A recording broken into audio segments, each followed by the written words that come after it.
Gempa magnitudo 7,7 yang mengguncang Nusa Tenggara Timur pada Sabtu pagi tadi berpusat di Kabupaten Nagekeo. Sejumlah kerusakan terjadi, salah satunya di Kabupaten Sika. Kepanikan melanda warga saat ruang tunggu pelabuhan Laurentius Maumere di Kabupaten Sika, Nusa Tenggara Timur roboh. Gedung berlantai 2 ini ambruk dan dilaporkan menimpa sejumlah orang. Kepala Kantor SAR Maumere menyebut 1 orang meninggal dunia akibat kejadian ini. Sementara 2 orang yang terluka dirawat di rumah sakit terdekat.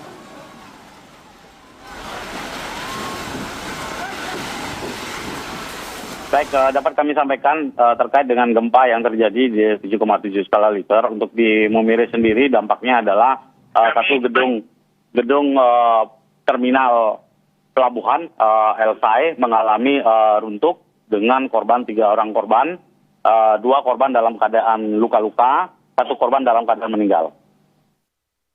Dan saudara, inilah suasana kerusakan perbukitan di Manggarai.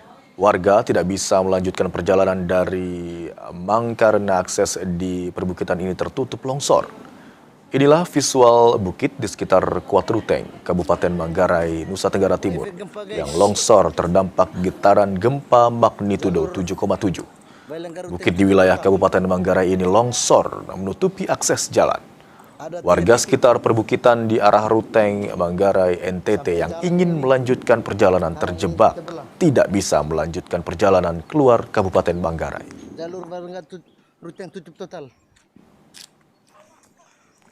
Gempa tektonik kuat bermagnitudo 7,7 mengguncang Nusa Tenggara Timur pada Sabtu pagi dan memicu peringatan dini tsunami. Meskipun saat ini peringatan dini tsunami tersebut telah dicabut. Guncangan hebat ini dilaporkan merusak sejumlah bangunan dan jalan bergetar, serta membuat barang-barang di dalam rumah warga berjatuhan. Inilah visual getaran gempa yang berdampak pada bangunan, fasilitas umum, dan barang-barang di pertokoan dan di rumah warga yang berjatuhan. Pusat gempa dangkal berkedalaman 10 km ini berada di Laut Utara NTT. Kuatnya getaran seketika merusak infrastruktur fisik dan memicu kepanikan warga di sejumlah wilayah terdampak. BMKG meminta masyarakat di kawasan pesisir untuk segera menjauhi pantai, tetap tenang, serta mengantisipasi potensi gempa susulan.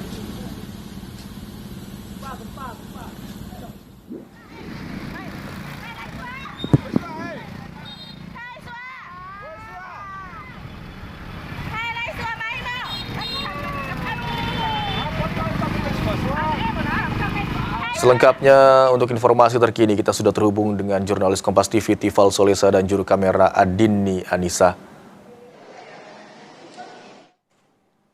Selamat siang Tifal.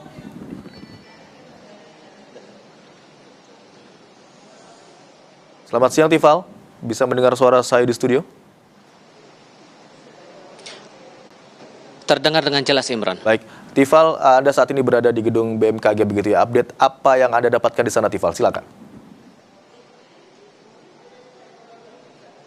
Dua hal sebetulnya mau saya coba elaborasi lagi setelah Badan Meteorologi, Klimatologi, dan Geofisika menggelar konferensi pers pagi tadi sekitar pukul 7 waktu Indonesia Barat untuk memperbarui data tentang gempa susulan setelah gempa utama dengan magnitudo 7,7 yang mengguncang kawasan Nagekeo, Nusa Tenggara Timur pagi tadi. Apakah sudah ada data terbaru untuk saat ini? Kemudian yang kedua yang menarik juga untuk dicermati adalah pernyataan dari BMKG dalam konferensi pers pagi tadi yang menegaskan diksi dari peringatan dini tsunami yang telah berakhir bukan dicabut. Adakah dua hal ini berbeda secara implikasinya saat peringatan dini itu berakhir dan dicabut? Saya saat ini sudah bersama dengan Wijayanto selaku Direktur Gempa Bumi dan Tsunami dari Badan Meteorologi, Klimatologi, dan Geofisika. Pak Wija, sambil kita juga melihat di peta ini gempa saat pertama kali muncul dengan magnitudo 7,7. Adakah sampai dengan jelang siang ini, lewat dari pukul 10:30 siang, perkembangan untuk data gempa susulannya sampai sekarang, Pak? Ya, baik, terima kasih. Jadi sampai kita monitor sampai jam 10 tadi ya, 30 menit yang lalu, sudah ada aktivitas gempa susulan sebanyak 135 event Jadi dari 135 itu dengan ring magnitude 3 sampai 6,2. Jadi ya udah ada satu yang dirasakan sekitar 6,2. Jadi kita juga ada update informasi terkait hasil catatan tsunami kita. Jadi kalau tadi pagi kita sampaikan ada sekitar 10 titik yang mengkonfirmasi tercatat ada rekaman tinggi tsunami. Jadi tadi kita ada update, ada tambahan sekitar 6 lokasi. Jadi ya terdekat karena terkait dengan pembaruan data. Jadi tertinggi itu sekitar 1,6 meter dan terendah sekitar 0,14, jadi sekitar 14 sentian ya. Oke. Dan dari gempa susulannya 100 kali lebih itu rentang magnitudenya dari berapa sampai berapa Pak sampai saat? Ya, jadi rentang magnitude 3 sampai 6,2 ya. Jadi magnitude 3 sampai 6,2. Dan titiknya masih sama dengan titik pusat gempa utama atau berada di titik yang lain, masih di sesar yang sama juga begitu Pak? Ya, jadi gempa susulan ini gempa itu bukan titik ya, tapi area atau daerah. Jadi ini terdistribusi di sekitar area utara Flores itu. Jadi dari titik utama di sebelah baratnya ada, di sebelah selatannya ada. Tapi itu adalah suatu daerah, suatu area. Soal yang tadi Anda sempat singgung juga dalam konferensi pers pagi tadi Pak, masalah sesar Flores itu. Bantu kami untuk paham lagi aktivitas sesar Flores ini dalam beberapa waktu ke belakang atau dalam rekam jejaknya. Seaktif apa sesar ini, membentang dari wilayah mana sampai mana, dan apakah seberbahaya itu dalam tanda kutip sesar ini kalau terjadi gempa bumi Pak? Iya, terima kasih. Jadi di wilayah NTT sendiri ya, itu ada 2 sumber utama gempa. Di sebelah selatan itu ada subduksi yang kita sebut sebagai megatrust gitu ya, di sebelah selatan. Itu kalau ada gempa besar juga potensinya lebih dari 8, nanti bisa potensi tsunami. Dan di NTT sendiri itu di bagian utara ada busur belakang Flores thrusting ya, patah naik busur belakang Flores itu. Jadi kalau ada gempa di sana juga ada potensi gempa sekitar 7,8 sampai 7,9 dan hari ini rilis 7,7 ya. Jadi patahan untuk PK Trust itu membentang dari Pulau Madura, utara Bali, terus utara NTB sampai ke utara Flores, sampai bahkan ke utara Alor sana ya. Itu memang potensinya besar, itu ada beberapa segmen. Jadi masing-masing segmen itu bisa rilis sekitar di atas 7. Jadi hari ini sudah rilis 7. Jadi memang di wilayah NTT, bahkan bukan hanya NTT ya, NTB, Bali itu ada potensi gempa di utara, gempa potensi di selatan. Itu sama potensinya, kalau selatan itu bisa di atas 8. Kalau di utara ini bisa 7,8, 7,9 bisa berpotensi, dan ini juga seperti tadi pagi, jadi gempa-gempa besar di selatan maupun utara itu bisa berpotensi terjadinya tsunami. Ini terbukti tadi pagi kita rilis atau kita keluarkan peringatan dini tsunami, dari hasil catatan alat-alat kita juga tervalidasi bahwa tsunami itu terjadi dan terekam di beberapa titik ya. Bukan hanya di wilayah Flores, bahkan tadi tercatat sampai ke Sulawesi Selatan, Sulawesi Tenggara juga sampai tercatat ada tinggi tsunami-nya. Dan kalau dari catatan sejarah yang mungkin pernah terekam juga oleh BMKG, Anda juga sempat singgung tahun 1992 di titik yang sama, di sesar yang sama, pernah terjadi gempa dengan besaran 7,5 magnitudo. Dan wilayah-wilayah mungkin harus jadi perhatian imbas dari sesar Flores ini di zona-zona atau daerah mana saja, kabupaten kota mana saja begitu Pak? Ya, tentunya di wilayah di bagian utara Flores ya, tentunya ini kalau getaran gempanya berarti bukan hanya di utara Flores. Utara Flores itu untuk kalau terjadi tsunami, jadi bahayanya sampai di pantai-pantai utara Pulau Flores, tapi tentunya juga bagian selatan Pulau Flores kan juga bisa berpotensi atau terancam juga akibat gempa di selatan ya. Jadi memang di utara selatan itu Flores itu kompleks, jadi memang semua berpotensi di sana. Jadi tadi seperti saya sampaikan tadi yang gempa tahun 92 itu juga sama, itu berpotensi tsunami juga, bahwa waktu itu juga ada tsunami juga tahun 92 dengan magnitudo 7,5, tapi bukan persis di lokasi yang sekarang. Kemarin agak ke timur sedikit, kalau sekarang itu di sekitar Sika Maumere ya, dulu sebelah agak timur sedikit sekitar Bima. Tapi ya masih satu segmen, beda segmen tapi masih satu jalur busur belakang Flores.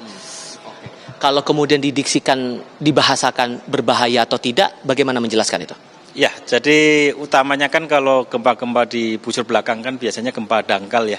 Gempa dangkal kan biasanya efeknya akan merusaknya lebih signifikan, lebih masif dibandingkan dengan gempa-gempa dalam gitu ya.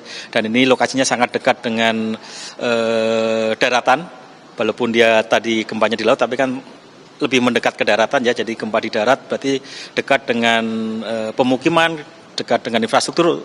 Jadi kalau gempa itu semakin dekat dengan sumber, tentunya akan efek goncangan atau efek kerusakannya akan semakin besar gitu ya, dibandingkan dengan gempa-gempa misalkan di selatan Jawa, selatan Flores, dengan gempa yang sama pasti karena ini lebih dekat dengan sumber itu pasti akan lebih berbahaya. Dan ini kan gempa-gempa dangkal semua ya, kalau sesar aktif maupun di Bekak Trust ini biasanya gempa-gempa yang dangkal, gempa-gempa di bawah 30 kilo. Oke. Dan dalam konferensi pers pagi tadi juga ditegaskan berkali-kali oleh jajaran BMKG, istilah dari peringatan dini tsunami itu berakhir, bukan dicabut. Saya butuh konfirmasi lagi, adakah implikasi yang berbeda saat dinyatakan peringatan dini tsunami itu berakhir dan dicabut, Pak? Ada yang berbeda nggak sih sebetulnya di situ? Ya, terima kasih. Jadi kita nyatakan bahwa peringatan dini kita itu kita akhiri. Jadi memang tadi kita berikan peringatan dini, kita pertama itu dasarnya dari model, kita validasi dengan data-data catatan dari tinggi muka air laut, terkonfirmasi bahwa itu terekam, nyata ada tsunami di sana. Jadi kita terus pantau sampai kondisi muka air laut itu sudah mulai stabil, disitulah kita nyatakan berakhir. Berakhir dalam artian bahwa bahaya tsunami-nya sendiri itu sudah tidak membahayakan aktivitas masyarakat di pesisir gitu ya, jadi sudah tidak berbahaya, bisa beraktivitas normal lagi untuk kasus kejadian tsunami-nya, untuk gelombang tsunami-nya gitu ya. Jadi kalau itulah yang kita sebut sudah berakhir, jadi bahayanya sudah berakhir. Tadi terjadi tsunami tapi bahaya tsunami-nya sendiri sudah tidak membahayakan. Beda dengan kalau kita menyebut dicabut ya, kalau dicabut berarti mungkin ada false peringatan dini atau tadi peringatan dini itu tidak terjadi tsunami gitu ya. Jadi itu yang kita harus bedakan, bahwa ini tadi kita berikan peringatan tsunami terjadi, bahayanya sudah selesai, makanya kita akhiri peringatan dini itu. Jadi untuk peringatan dini, kenapa kita harus akhiri? Karena ini adalah untuk langkah selanjutnya untuk proses evakuasi tim tanggap darurat dan tim-tim selanjutnya untuk proses evakuasi dan tanggap darurat. Karena kalau kita tidak lakukan pengakhiran tentunya peringatan ini masih berlaku gitu ya, jadi belum boleh itu aparat ataupun tim yang akan tergabung dalam tim evakuasi maupun tanggap darurat untuk proses evakuasi. Koreksi kalau saya keliru, berarti istilah dicabut itu kalau sifatnya adalah mengoreksi peringatan dini kalau kemudian ada kekeliruan, baru kemudian itu dicabut. Sementara kalau untuk peringatan dini yang sudah keluar di awal tadi dan berakhir itu karena tanda-tanda gelombangnya sudah mulai mereda dan berkurang, begitu ya Pak ya? Iya, betul. Oke. Melihat fenomena yang sekarang, sudah ada 100-an lebih gempa susulan. Anda juga sudah bilang bahwa kemungkinan kadar atau kekuatannya akan berkurang. Kemungkinan meningkatnya kalau apa Pak? Yang mungkin bisa jadi pemikiran pengetahuan umum juga bahwa ada kekhawatiran gempa akan lebih besar dan semacamnya. Apalagi narasi di media sosial juga kita harus wanti-wanti juga di sini. Iya, jadi gempa bumi itu kan suatu siklus ya, jadi akan dia terus berlangsung. Jadi untuk kasus gempa yang di Flores ini 7,7 tentunya ini adalah rilis gempa utamanya. Ini gempa besar sudah terjadi di segmen utara Flores ya. Jadi sudah terjadi. Jadi kalau sudah terjadi gempa utama, kita pastikan ini gempa utama, nanti susulannya otomatis akan semakin mengecil dari sisi frekuensi maupun sisi kekuatannya.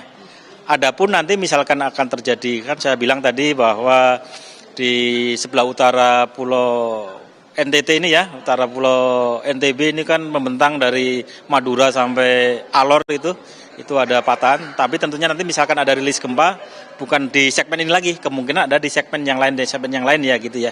Kayak contohnya kemarin ada gempa di Lombok tahun 2018, itu kan sesuatu segmen yang berbeda gitu ya.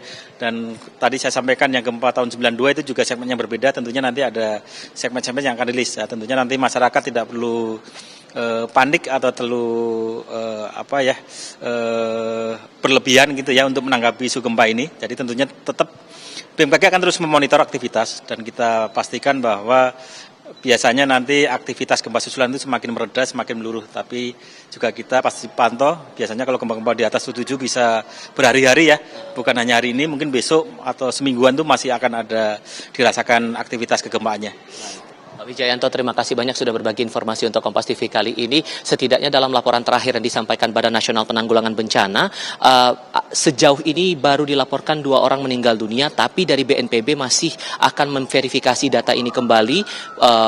penyebabnya karena apa, dan yang jelas sekarang yang diminta oleh pihak BMKG beserta dengan BNPB, warga diminta waspada tapi tidak panik dan mengikuti seluruh informasi sesuai dengan perkembangan yang selalu dilaporkan oleh Badan Meteorologi, Klimatologi, dan Geofisika maupun dari Stasiun Geofisika BMKG di daerah-daerah terdampak bencana. Demikian, Imron.